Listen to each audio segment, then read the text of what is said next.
చూసుకుంటే Jubilee hills లో రాబోయే ఎలక్షన్స్ లో ఎవరు గెలిచే అవకాశం ఉందంటారు?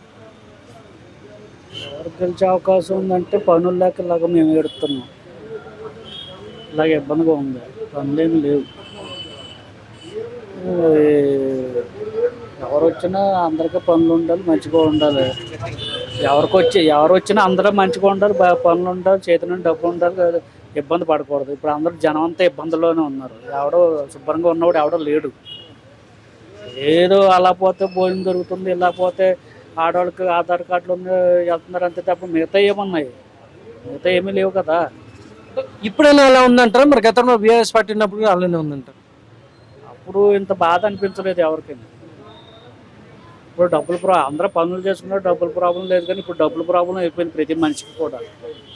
అందరూ ఈఎంఐలు అంటున్నారు, అప్పులు అంటున్నారు, చెలలో లోన్ తీస్తున్నారు 15,000కి. వాటితో ఆ 15,000 కూడా కట్టలేకపోతున్నారు పిల్లలు కూడా.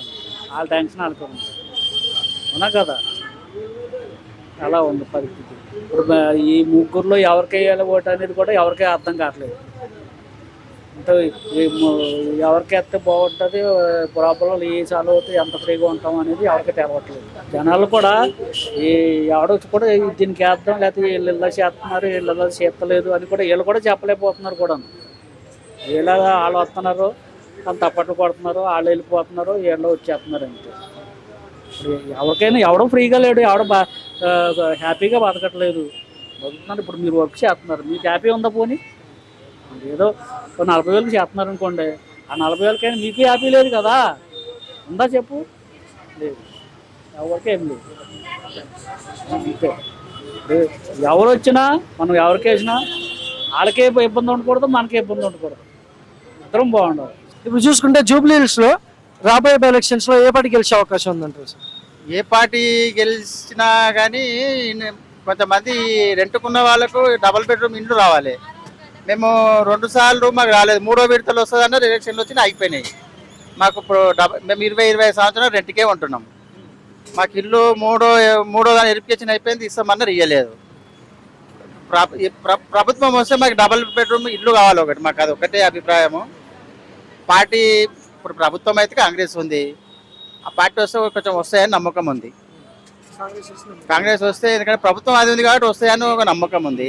రాష్ట్రంలో ఏ పార్టీ ఉంటే ఇక్కడ కూడా అదే వస్తే నిధులన్నీ అన్ని మంజూరు అవుతాయి, కొన్ని పనులు వస్తాయి, అవుతాయి. మరి గతంలో కూడా ఇలానే జరిగిందా? బీఆర్ఎస్ పార్టీ ఉన్నప్పుడు మరి ఇక్కడ నుంచి బీఆర్ఎస్ గెలిచినప్పుడు మాగంటి గోపీనాథ్ చేశారు, బెడ్రూమ్లు ఇచ్చిర్రు. 3వ విడతల చాలా మందికి మాకు రాలేదు. మరి ఇప్పుడు ఇందిరమ్మ మొన్న ఇంట్లో అప్లై కూడా చేసినాం. ఈ ప్రభుత్వం వస్తే కొంచెం మెజార్టీతో వస్తాయని నమ్మకంతో మాకు ఆశ ఉంది.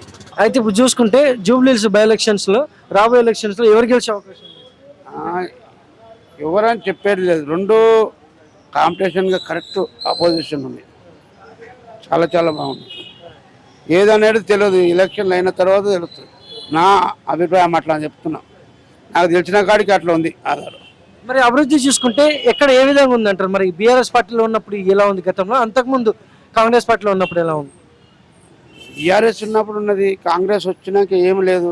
అయితే అవుతుండొచ్చు. ఇప్పుడు ఇది గిన్నె గెలిస్తే యాదవ్ చేయగలుగుతాడు, నవీన్ యాదవ్ అని ఉంది.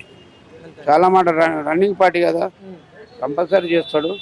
ఇక లేరు, వాళ్ళ పార్టీ లేదు కదా, బీఆర్ఎస్ రన్నింగ్ పార్టీ కాదు కదా, అది ఒట్టిగానే ఉంటుంది. గెలిచినా కూడా, ఇది గెలిచినా కూడా పని చేయగలుగుతుంది. అంటే రాష్ట్రంలో ఉన్నటువంటి పార్టీ ఇక్కడ కూడా ఉంటే అభివృద్ధి జరిగే అవకాశం ఉందంటారు, అంతేనా?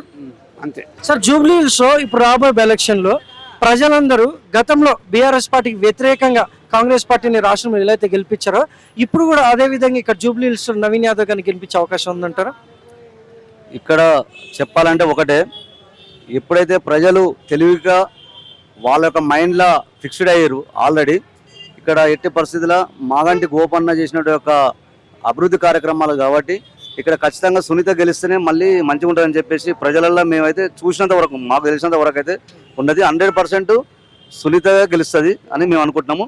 కేసీఆర్ చేసినట్టు యొక్క అభివృద్ధి పథకాలు కానీ గతంలో చేసినట్టు ఏంటంటే వాళ్ళ హామీలు కూడా సాధ్యమైనటువంటి హామీలు ఇచ్చిండు కేసీఆర్.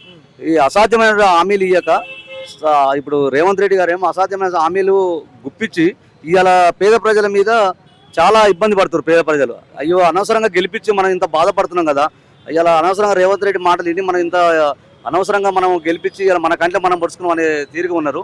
ఎట్టి పరిస్థితుల్లో కూడా గోపన్న ఆశయాల కొరకు మాగంటి సునీత గారే గెలుస్తుంది. అనిల్ యాదవ్ అనేది కాదు. ఇక్కడ జరిగేది ఏంటంటే రేవంత్ రెడ్డి కాంగ్రెస్ పరిపాలన మీద వ్యతిరేకత ఎక్కువ ఉన్నది. అది మేము అనుకున్నది.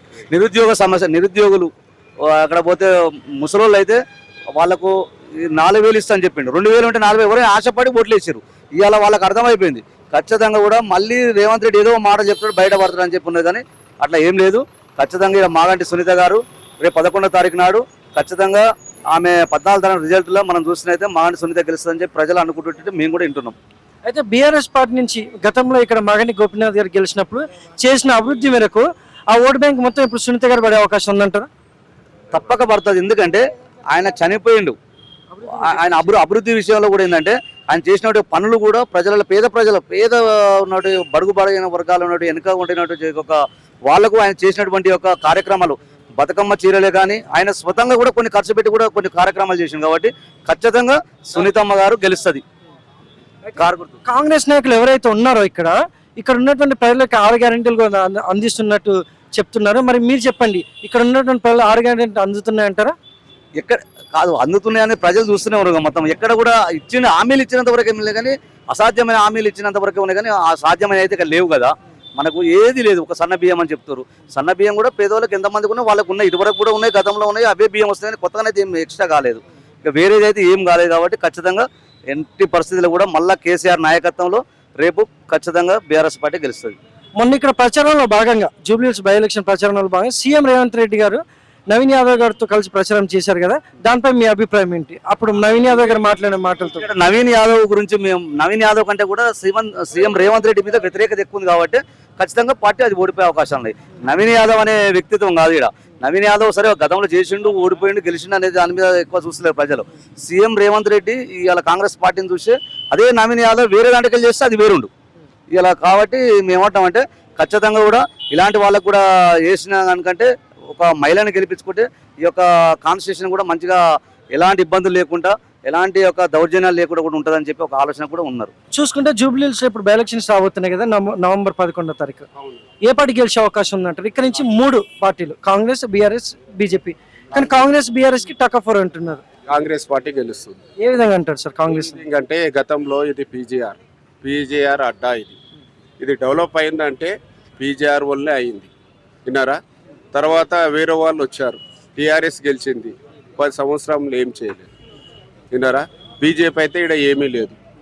బీజేపీ మన కిషన్ రెడ్డి ఉన్నాడు, ఎంపీ 2 సార్లు గెలిచిండు, మినిస్టర్.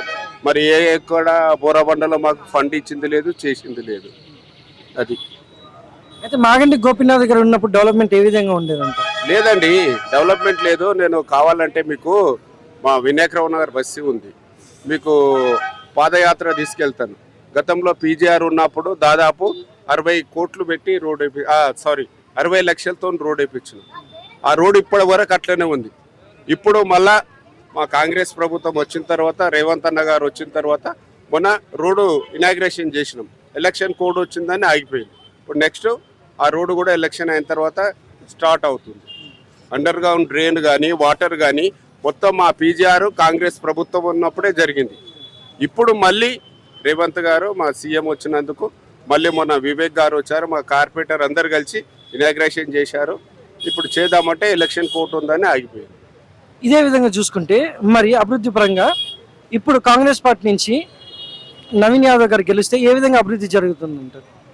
చాలా 100% జరుగుతుంది. ఎందుకంటే ఆయన గతంలో 2 times నిలబడ్డారు. ఒకసారి ఎంఐఎం నుంచి నిలబడ్డారు, సెకండ్ లిస్ట్ వచ్చింది ఆయన ఎంఐఎం జూబ్లీహిల్స్కు. తర్వాత ఇండిపెండెంట్గా వేసిండు, 18,000 మెజార్టీ వచ్చింది. కాబట్టి ఈసారి కూడా ఏం చేసిందంటే కాంగ్రెస్ ప్రభుత్వం ఆలోచించి నవీన్ బీసీ నాయకుడు, కంపల్సరీ తనకి టికెట్ ఇవ్వాలని, బీసీ వర్గానికి చెందినవాడు, తర్వాత ఆయన సోషల్ వర్క్ బాగా చేస్తుంటారు. ఆ విధంగా అన్నీ ఆలోచించే కాంగ్రెస్ పార్టీ నవీన్ యాదవ్ గారికి టికెట్ ఇచ్చారు. నమస్తే సార్. చూసుకుంటే ఇప్పుడు ఆల్రెడీ ఇక్కడ ఇంతకుముందు గతంలో బీఆర్ఎస్ గెలిచింది కదా సార్, మాగంటి గోపీనాథ్ గారు చనిపోయారు.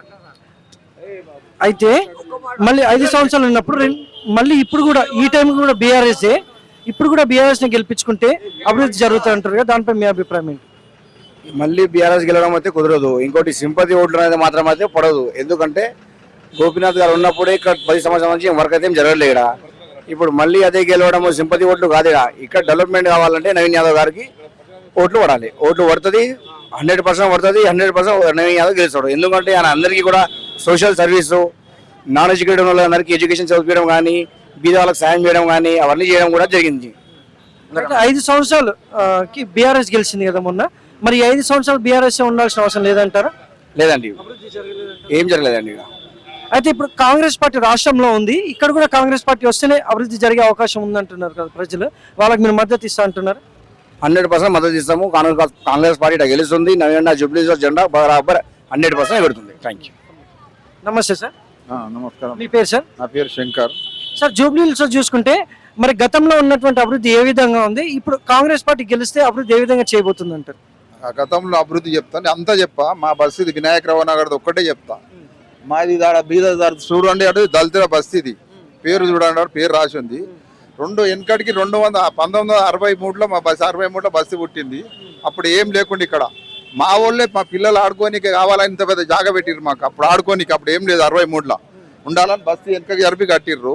మా బస్తీ పెద్ద 100 గజాలు జాగా ఉంటే 75 చేసుకొని ఇంత పెద్ద జాగా పెట్టిర్రు ఆడుకోనికి. నెక్స్ట్ ఫ్యూచర్లో పనికొస్తుంది పిల్లలు. కానీ 2 కమిటీ హాల్ కట్టించారు. అదొక కమిటీ హాల్, ఇదొక కమిటీ హాల్. అది ఫంక్షన్ హాల్ కట్టిర్రు. 81లో ఓపెన్ చేసిండ్రు. అప్పుడు ఇది కమిటీ హాల్ కట్టిర్రు. అప్పుడు 63లో కట్టిర్రు. అది చిన్నగా ఉండే, ఇప్పుడు పెద్ద కట్టిర్రు. కాంగ్రెస్ ప్రభుత్వంలోనే మళ్ళీ పెద్దగా చేసిర్రు. అది కట్టి కూడా 20 సంవత్సరాలు అయిపోయింది. అప్పుడు వినాయక మొత్తం కమిటీ హాల్ అది గుంజుకొని వాడాపిచ్చారు టీఆర్ఎస్ వాళ్ళు. ఇది గుంజుకున్నారు, కింద దవాఖానకి ఇచ్చారు, మీద జమ్ముకి ఇచ్చారు. వినాయక రావణాల కూర్చోనిక జాగా లేకుండా చేసారు టీఆర్ఎస్ వాళ్ళు. టీఆర్ఎస్ ఎమ్మెల్యే సాబ్ 3 నెలల గురించి ఇయ్యి అని మమ్మల్ని అడిగితే మేము పోయి ఆపినాం. ఆపితే ఏం కాదు బాబు, ఒక 3 నెలల గురించి మాకు పార్టీ అది వార్డ్ ఆఫీస్కి ఇరి మళ్ళీ ఇస్తామన్నారు. మొత్తం 200 మంది పిల్లలు చదువుకుంటూ బాలవాడి స్కూల్ ఉండే, పైన కింద అంగన్వాడి స్కూల్ ఉండే, మొత్తం గూలగొట్టిర్రు. గూలగొట్టేసి మొత్తం గుంజుకోరు. మాకు కూర్చొనిక జాగా లేకుండా చేసారు టీఆర్ఎస్ గవర్నమెంట్. ఇప్పుడు అదే అభివృద్ధి చేసారు మా వినాయకరావు నగర్ మాత్రం. వేరేదేం అభివృద్ధి చేయలేదు, అదొకటి చేసారు అంతే. ఇప్పుడు మళ్ళీ ఇప్పుడు కాంగ్రెస్ గవర్నమెంట్ కూడా అదే అడుగుతున్నాం మేము. కంపల్సరీ కాంగ్రెస్ గెలిపిస్తాం, మా కమిటీ హాల్ కట్టిపియాలని మా పక్క ఒక్కటే ఉంది. ఆ జిద్దు మీదే గెలిపిస్తున్నాం. కంపల్సరీ కాంగ్రెస్ గెలుస్తుంది. మరి అదే విషయానికి వస్తే ఇప్పుడు మరి గతంలో బీఆర్ఎస్ పార్టీకి ఓట్లేసి గెలిపించిన ఓట్లని మాగంటి గోపీనాథ్ గారు పడిన ఓటు బ్యాంక్ మొత్తం ఇప్పుడు సునీత గారికి వెళ్ళే అవకాశం ఉందంటారా? ఏం బాగు సునీత గారికి ఏం పడాయి. ఈసారి కంపల్సరీ కాంగ్రెస్ 1 సైడ్ పడతాయి ఓట్లు. మా వినాయకరావు ఉన్నట్లు మాత్రం 1 సైడ్ ఓట్లు పడతాయి. ఎందుకంటే మాకు అభివృద్ధి చేసిరు అంత కాబట్టి అలా కంపల్సరీ పడతాయి. మాకు వాళ్ళు చేసిన అభివృద్ధి తెలుస్తుంది, మేము చేసిన అభివృద్ధి, వీళ్ళు చేసిన అభివృద్ధి కూడా ఇప్పుడు బయట పడుతుంది. ఇప్పుడు మేము మనం కొట్లాడితే కంపల్సరీ అన్న మీకు రోడ్లు వేపిస్తాను, రోడ్లు శాంక్షన్ చేయించారు. డ్రైనేజ్ లైన్, వాటర్ లైన్ మొత్తం శాంక్షన్ అయినాయి. ఇప్పుడు అది ఎలక్షన్ అయిపోగానే మొన్న ఒకటి ఇనాగ్రేషన్ కూడా అయింది. పనులు అయిపోయినాయి. ఎలక్షన్ అయిపోయినా పనులు స్టార్ట్ అవుతాయి. మాకు డ్రైనేజ్ వాటర్ వస్తున్నాయి, అప్పటి చెప్పినాం. అప్పుడు పోయి ఎమ్మెల్యే ఇంటికి పోయి కూడా చెప్పినాం, ఆఫీస్కి పోయి చెప్పినాం. సరే నేను మాట్లాడతాను ఏం చేయలేదు. ఇప్పటికీ డ్రైనేజ్ వాటరే వస్తున్నాయి మాకు. అదే దృష్టికి తీసుకపోతే కొత్త లైన్ శాంక్షన్ చేసిరు, మాకు అటు వేపిస్తామని చెప్పి. ప్రచారంలో భాగంగా ఇప్పుడు జరుగుతున్న బై ఎలక్షన్స్ ప్రచారంలో భాగంగా సీఎం రేవంత్ రెడ్డి గారు అలాగే నవీన్ యాదవ్ గారు ఇద్దరు కలిసి క్యాంపెయిన్ చేస్తున్నారు కదా. మరి సీఎం రేవంత్ రెడ్డి గారు ఇక్కడ జూబ్లీ హిల్స్ కి మీకు ఏమి ఇచ్చారు హామీలు? ఇప్పుడు ఏది ఇక్కడ డెవలప్మెంట్ మాకు ఇక్కడ ఒక ఇల్లు కట్టియలే. టీఆర్ఎస్ గవర్నమెంట్ ఇక్కడ ఒక ఇల్లు కట్టియాలి. ఇక్కడ జాగుంది, మాకు కొన్ని ఇండ్లు ఉన్నాయి, మా రేకుల ఇండ్లు ఉన్నాయి, మామూలుగా చిన్న చిన్న రూమ్ ఉన్నాయి. అవి గుళ్ళగొట్టి కంపల్సరీ మీకు 5 లక్షలు ఇచ్చి ఇల్లు కట్టించే బాధ్యత మాదే అని చెప్పిండ్రు.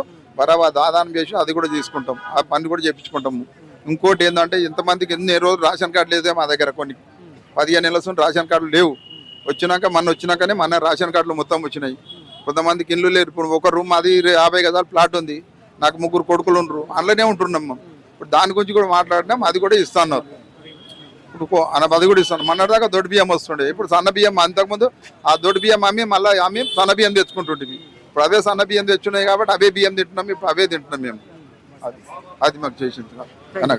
నమస్తే సార్. కాంగ్రెస్ పార్టీని చూసి ఈరోజు నవీన్ గారికి ఓటేయడానికి ప్రజలు సిద్ధంగా ఉన్నారు. ఫస్ట్ ఆఫ్ ఆల్ ఎందుకంటే 9 సంవత్సరాలు టీఆర్ఎస్ గవర్నమెంట్ ఉంటే ఒక్క రేషన్ కార్డు ఇచ్చినటువంటి సందర్భం లేదు. ఇప్పుడు ఈ గవర్నమెంట్ వచ్చిన తర్వాత ఇక్కడ ఉన్నటువంటి వ్యక్తులంతా కూడా పేద బీద బడుగు బలహీన వర్గాల వాళ్ళకి రేషన్ కార్డు ఇచ్చిండ్రు, సన్నబియ్యం ఇస్తుండ్రు, మహిళలు ఉచితంగా ప్రయాణం చేయడానికి ఫ్రీ బస్ ఇస్తుంది. ఇప్పుడు ఆల్రెడీ గవర్నమెంట్ వచ్చిన తర్వాత గ్రామాలలో ఎవరికైతే ఉండడానికి ఇల్లు లేదో ప్రతి కాన్స్టిట్యున్సీకి 3000 ఇండ్లను ఇస్తుంది. ఆల్రెడీ ఆన్ గోయింగ్ కాదు, ఆల్రెడీ ఇండ్లు తీసుకుంటున్నారు. బిల్లు కూడా అయింది.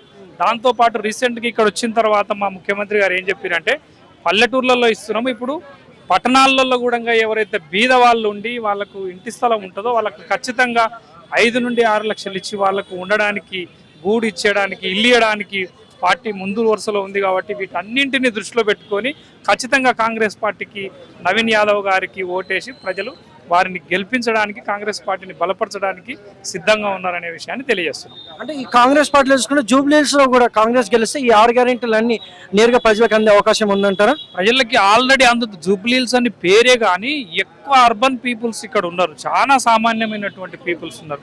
ఇప్పుడు మనం చూస్తున్నాం ఎస్సీ ఎస్టీ మైనార్టీలు చాలా మంది ఉన్నారు.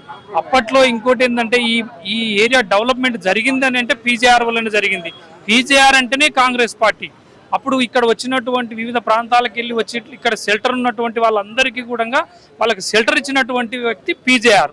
కాంగ్రెస్ పార్టీ అంటే పీజేఆర్ అంటే కాంగ్రెస్ పార్టీ. కాబట్టి కాంగ్రెస్ పార్టీ ఎప్పుడు కూడా బడుగు బలహీన వర్గాలకు అండగా ఉంటుంది. కాబట్టి అందులో భాగంగా ఈ 6 గ్యారంటీ స్కీమ్స్ ఏవైతే ఉన్నాయో ముఖ్యంగా కావాల్సింది రేషన్ కార్డు వస్తుంది. దాని నుండి తినడానికి ఆహారం కావాలి కాబట్టి సన్నబియ్యం ఇస్తుంది, ఉచిత బస్సు ఇస్తుంది, ఇల్లు కట్టిస్తామంటుండ్రు. వీటన్నింటిని దృష్టిలో పెట్టుకొని ఖచ్చితంగా కాంగ్రెస్ పార్టీని, నవీన్ యాదవ్ను గెలిపించడానికి ప్రజలు సుముఖంగా ఉన్నారనే విషయాన్ని మీ ద్వారా ప్రజలకు తెలియజేస్తున్నారు. అయితే మరి గతంలో ఎలా అయితే ప్రజలందరూ బీఆర్ఎస్ పార్టీపై వ్యతిరేకతతో ఉన్నారో ఇప్పుడు కూడా అదే వ్యతిరేకతతో ఇప్పుడు కాంగ్రెస్ పార్టీని గెలిచే అవకాశం ఉందంటారు ఇక్కడ?